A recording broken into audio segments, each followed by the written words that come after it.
비트코인 슈퍼사이클 세 번째 영상 챕터 3 인생을 바꿀 거대한 기회가 온다. 4차 반감기에 대해서 오늘 영상을 진행할 예정이고요.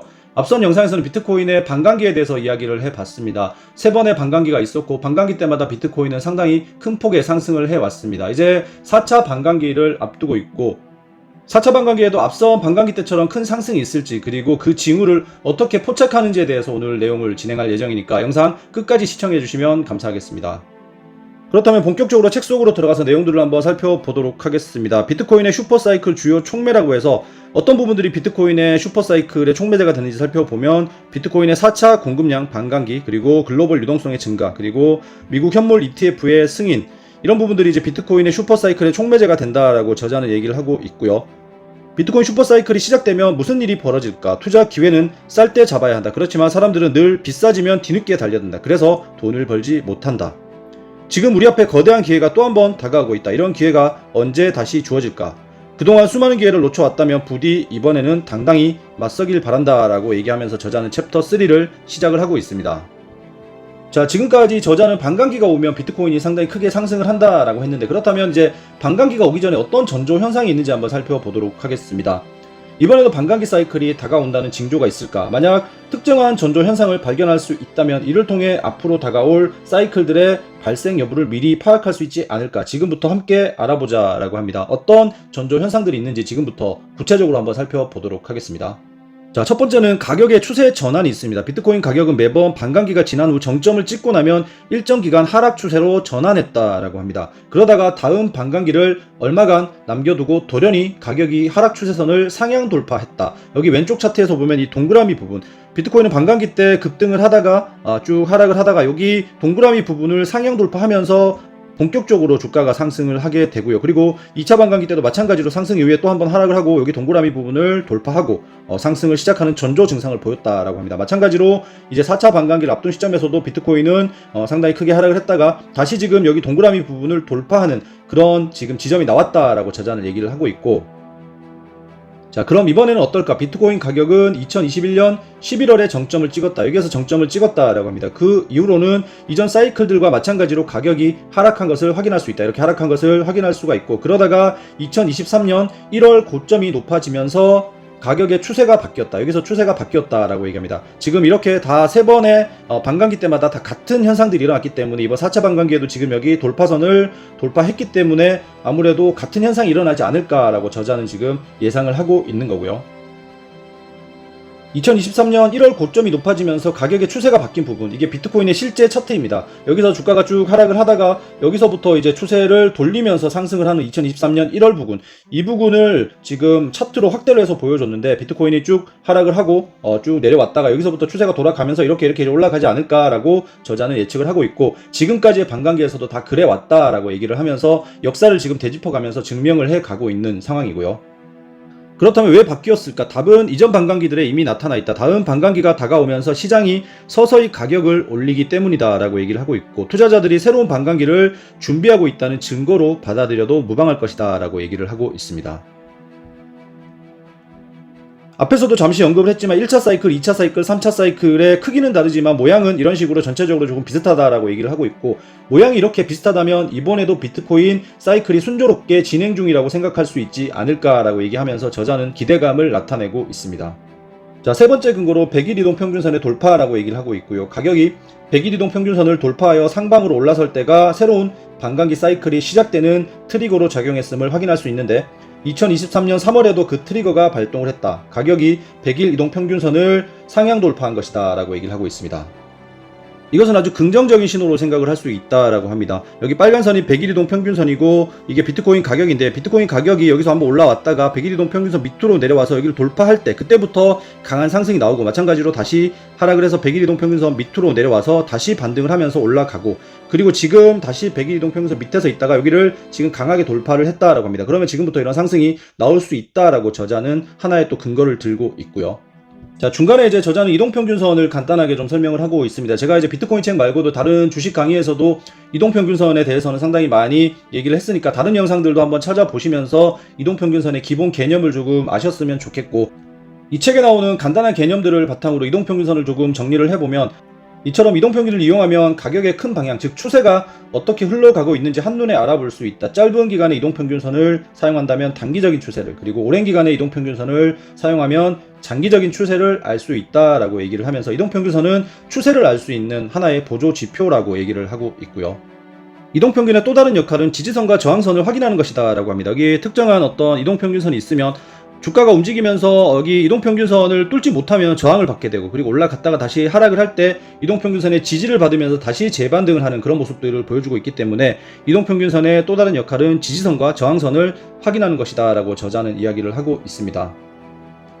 그럼 이동평균은 어느 기간을 많이 사용할까? 그건 투자자 각자의 타임라인에 따라 달라진다라고 합니다. 각자 이제 어떤 투자를 할 것이냐, 장기 투자를 하시는 분은 121선, 241선, 361선 이런 부분들을 보시면 되고, 만약에 단기 투자를 하시는 분들은 5일선, 11선, 21선 정도를 보시면서 투자를 하기 때문에 꼭 어떤 이동평균선을 봐야 된다라는 그런 정답이 정해져 있는 게 아니라 각자의 타임라인에 따라 달라진다라고 얘기를 하고 있기 때문에 본인이 어떤 스타일의 투자를 하는지를 먼저 파악을 하시는 게 가장 중요하다라고 생각을 하고요.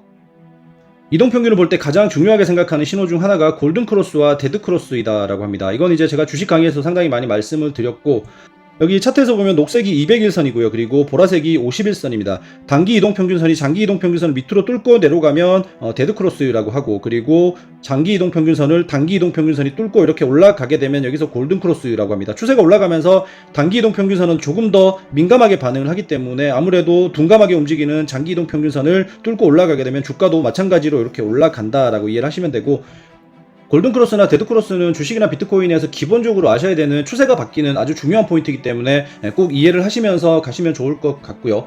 일반적으로 단기 이동평균선은 50일, 그리고 장기 이동평균선은 200일 평균선을 많이 사용한다라고 하는데, 이건 이제 개인의 차이에 따라 모두 다릅니다. 200일선을 사용하시는 분들도 있고, 241선, 그리고 121선, 60일선을 보시는 분도 있고, 21선, 그리고 11선, 5일선 이렇게 보는 것들은 본인이 어떤 기준을 가지고 보시면 되는 거라고 보면 되고, 이 부분은 좀 참고로 보시면 될 것 같고요.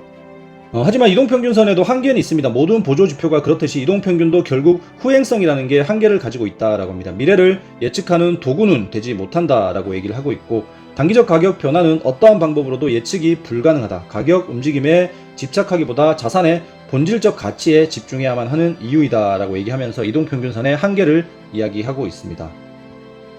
네 번째 근거는 주요 추세 전환선의 일시적 돌파라고 합니다. 다음으로 살펴볼 것은 주요 추세 전환선이다. 마치 영토의 선긋기를 하듯이 흐름이 강세일 때와 약세일 때를 분명하게 나누는 선이 바로 추세 전환선이다 라고 합니다. 비트코인 가격이 정점을 찍은 후에 계속 하락하다가 완전히 바닥을 치고 다시 상승하기 시작하여 이전 강세장의 바닥선인 목선을 통과하는 순간이 있다라고 합니다. 여기 이제 보면 이전 상승의 바닥선을 이렇게 라인을 그어보면 주가가 하락을 하다가 여기 올라가면서 여기를 이제 터치하는 순간이 있다라고 합니다. 바로 그 순간이 본격적으로 다음 반감기 사이클이 시작되는 지점이다 라고 합니다.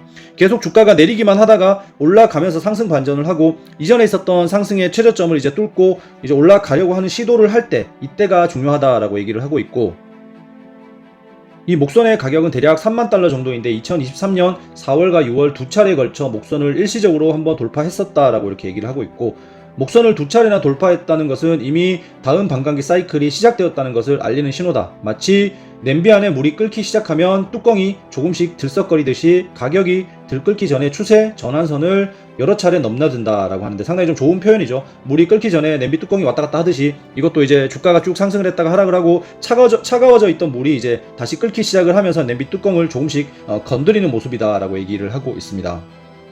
자, 그리고 다섯 번째 신호는 월간 MACD의 반등이라고 합니다. MACD라는 차트를 여러분들이 이제 어플에서 설정을 하고 켤 수가 있습니다. 어플에서 이렇게 MACD를 켜보면 이렇게 라인이 있고, 이 위에서 움직이는 경우가 있고 밑에서 움직이는 경우가 있습니다. 월간 MACD가 저점을 찍고 나서 반등을 하는 시점, 이때부터 이제 비트코인 가격이 상승을 하는 경우가 상당히 많고, 마찬가지로 모든 반감기에서 같은 현상들이 일어났고, 지금 이제 4차 반감기를 앞두고 MACD가 최저점을 찍고 지금 반등을 하고 있는 상황이라 이제 앞에서 펼쳐진 이런 상승 구간들이 나올 것이다 라고 저자는 예측을 하고 있는 것이고, 그 하나의 지표가 MACD라고 생각을 하시면 됩니다.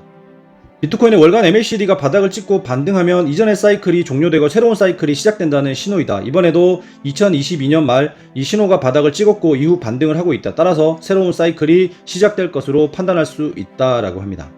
자, 여섯 번째 근거는 월간 RSI가 50 이하로 하락을 한다라고 하는데, RSI도 마찬가지로 차트에서 이렇게 설정을 하게 되면 이런 모양의 흐름들이 나오게 되는데, RSI가 월간으로 월봉으로 봤을 때 50 이하로 내려오게 되면 그때부터 이제 매수 타이밍이라고 보는 거고, 이렇게 50 이하로 내려갔다가 반등을 하면서 비트코인 가격이 올라가고, 마찬가지로 여기서도 50 이하로 떨어졌다가 다시 올라가고, 여기가 59입니다. 여기 59인데 마찬가지로 지금도 이렇게 50 이하로 떨어졌다가 50을 회복하고 있는 시점이라고 얘기를 하면서, 월간 RSI도 비트코인 상승 근거의 하나로 지금 보고 있다라고 저자는 이야기를 하고 있고요. 이런 보조지표의 구체적인 내용들은 제가 주식 강의 때도 말씀을 드리고 있고, 그리고 이 책에서도 여기 좀 자세하게 얘기를 해주고 있습니다. 제가 이 내용들까지 다 말씀을 드리기에는 시간적으로, 그리고 또 저자가 열심히 조사를 해서 책을 썼는데 모두 다 말씀을 드리는 건 조금 예의가 아닌 것 같아서, 여러분들도 꼭 이 책을 사셔서 한번 읽어보시면서 RSI 그리고 MACD 그리고 앞으로 나올 MVRB 값 이런 것들을 공부해 가시면서 투자에 임하시면 상당히 좋을 것 같고요. 자, 일곱 번째 근거는 MVRV 값이 1 이하까지 하락했다가 1을 상향 돌파할 때라고 하는데, 주식의 개념에서 봤을 때 PBR과 조금은 비슷한 그런 개념이라고 볼 수가 있고요. 저도 이제 MVRV라는 개념을 이 책을 통해서 처음 알게 됐습니다. 그래서 조금 더 자세하게 여러분들과 내용을 공유하면서 같이 공부를 해 보도록 하겠습니다. MVRV는 코인의 시가총액을 실현 시가총액으로 나눈 값으로 현재 코인 가격이 고평가 혹은 저평가되어 있는지를 나타내는 지표이다 라고 얘기를 하고 있는데, 조금 더 자세히 한번 살펴보면 MVRV 값이 1 이하까지 하락했다가 1 위로 다시 올라올 때를 약세장이 끝나고 다음 사이클을 향해 새로운 추세가 본격적으로 시작되는 전환 타이밍으로 본다라고 합니다. 여기 보면 이제 1 이하로 하락했다가 올라갈 때, 마찬가지로 지금 앞에 1차, 2차, 3차 반감기 때 같은 현상이 일어났고, 지금 4차 반감기 때도 하락을 하면서 여기 1 이하까지 하락을 했다가 지금 다시 1 위로 올라와 있기 때문에 같은 흐름들이 나올 것으로 예상을 한다라는 여러 가지 이제 지표들을 다 종합을 해 보면서 차트상의 모습들, 이평선 그리고 RSI, MACD, MVRV 이런 것들을 전체적으로 종합을 해 봤을 때 모든 지표들이 지금 상승 쪽을 가리키고 있다라고 생각을 하고 있기 때문에, 저자는 4차 반감기에도 비트코인이 계속해서 상승을 하지 않을까라고 예측을 하고, 그리고 또 분석을 하고 있다라고 볼 수가 있고, 이런 여러 가지 것들을 조금 여러분들도 같이 살펴보시면서 비트코인 투자를 조금 해보시면 상당히 도움이 될 것이라고 생각을 합니다. MVRB에 대해서 조금 더 자세하게 설명을 하고 있습니다. MVRB는 시가총액을 실현 시가총액으로 나눈 값인데, 우리가 이제 시가총액은 알지만 실현 시가총액이라는 말은 조금 처음 들어봤을 수가 있습니다. 실현 시가총액은 무엇일까? 실현 시가총액을 알기 위해서는 우선 실현 가격부터 알아야 할 필요가 있다라고 얘기를 하고 있는데, 계산을 쉽게 하기 위해서 대전제로 이 지구상에 5개의 비트코인만이 존재한다라고 가정을 하고, 현재 비트코인 가격이 2만 달러라고 가정을 해보겠다라고 합니다. 실현 가격은 각 비트코인이 거래되었던 마지막 가격을 모두 더한 뒤에 현재 발행된 비트코인의 수로 나눈 값이라고 하는데, 풀어서 설명을 하면 다음과 같다. 1번 코인이 마지막으로 거래된 가격이 10,000달러, 그리고 2번 코인은 13,000, 그리고 3번은 15,000, 4번은 18,000, 그리고 5번은 20,000달러라고 한다면, 이렇게 이제 거래된 가격들을 모두 더한 다음에 5로 나누게 되면 실현 가격은 15,200달러가 된다라고 합니다. 그렇다면 실현 시가총액은 실현 가격 15,200달러에다가 현재 가지고 있는 비트코인의 개수 5개를 곱하면 15,200 곱하기 5는 76,000달러로 계산이 된다라고 합니다. 그리고 현재 비트코인의 시가총액은 아까 비트코인의 가격이 2만 달러라고 했었고, 그리고 현재 5개의 비트코인이 있으니까 총 10만 달러, 비트코인의 시가총액은 10만 달러, 그리고 실현 시가총액은 76,000달러, 이렇게 계산이 될 수가 있는 거죠. 그래서 간단하게 정리를 해보면, 현재 가격이 실현 시가총액보다 더 크다면 현재 비트코인은 고평가되어 있다라고 볼 수가 있고요. 그리고 현재 가격이 실현 시가총액보다 작다면 비트코인은 저평가되어 있는 상태라고 할 수가 있습니다. MVRB가 1.5라는 것은 시장의 평균 구매 가격 대비 현재 시장에서 거래되는 가격이 1.5배 비싸다는 뜻이다. 그렇다면 비트코인 보유자들이 평균적으로 50% 정도 이익을 보고 있다는 뜻이므로 매도 압력이 더 강할 것으로 추측하는 것이 일반적이다. 하지만 꼭 그렇지는 않다라고 합니다. 투자자들의 평균적인 수익률이 매도 압력을 결정하는 전부는 아니기 때문이다. 약간 이익을 보고 있다고 해서 바로 매도해버리는 투자자는 많지 않기 때문에 비트코인 반감기 4년 주기로 봤을 때 평균 MVRB는 1.7 정도이다 라고 합니다. 그러니까 일반적으로 평균 구매 가격 대비 1.7배 정도 비싼 상황은 보통 수준이다 라는 얘기라고 하고 있고요. MVRB가 1.7 이하이면 저평가, 그리고 1.7 이상이면 고평가라고 보는 것이 더 적합할 것이다. 그리고 역사적으로 보면 MVRB가 1 이하로 내려갔을 때가 가격이 최저 수준인 바닥 구간이었고, 3.7 이상으로 올라갔을 때가 가격이 최고 수준인 고점 구간이었다라고 합니다. 그렇다면 다음과 같은 결론을 내릴 수 있다라고 합니다. 자, 지표가 1보다 작을 때는 집중적으로 매수해야 할 시기라고 하고 있고요. 그리고 1.7보다 작을 때는 평균 이하 가격이므로 적극적으로 매수할 시기라고 하고 있습니다. 그리고 1.7보다 커지게 되면 평균 가격 이상이므로 적절하게 매수하거나 보유해야 할 시기라고 하고 있고요. 그리고 3보다 커지게 되면 이제 슬슬 매도를 준비할 시기라고 하고 있습니다. 그리고 3.7보다 커지게 되면 매도를 해야 하고 장기 투자라고 해도 레버리지를 축소해야 할 시기라고 이야기하고 있습니다.